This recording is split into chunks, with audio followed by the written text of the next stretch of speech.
Съвети за безопасно шофиране за хора с диабет. Диабетът е заболяване, което може да окаже влияние на способността за шофиране, ако назначеното лечение ви излага на риск от хипогликемия. Като хипогликемия се определя метаболитното състояние, при което нивата на кръвната захар са под 4 милимола на литър при хора с диабет. Това не е причина да се откажете от шофирането, но задължително се подгответе преди да седнете зад волана. Симптомите на хипогликемия са глад, обилно потене, раздразнителност, тревожност, отпадналост.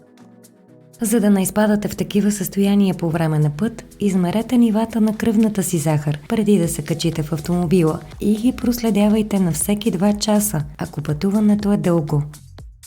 Правете чести почивки при шофиране на дълги разстояния и не отлагайте храненията. В случай, че нивото на глюкозата в кръвта ви е над 5 милимола на литър, може да шофирате спокойно. При стойности под 4 милимола на литър приемете въглехидрати, захар, мед, подсладен сок. Изчакайте докато кръвната захар се повиши и когато се почувствате добре, поемете на път. Ако нивата й се понижат по време на шофиране, спрете възможно най-скоро, за да избегнете всякакъв риск от инцидент.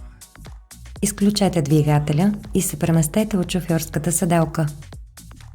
Приемете 15-20 грама бързо действащи въглехидрати, като бомбони или друг източник на захар. Някои въглехидрати с бавно действие, като обикновени бисквити или крекери, също биха могли да бъдат от полза. След като нивото на кръвната ви захар достигне 5 милимола на литър, изчакайте поне 45 минути преди да продължите да шофирате. В случай, че често изпадате в хипогликемия, консултирайте се с лекуващия ви лекар.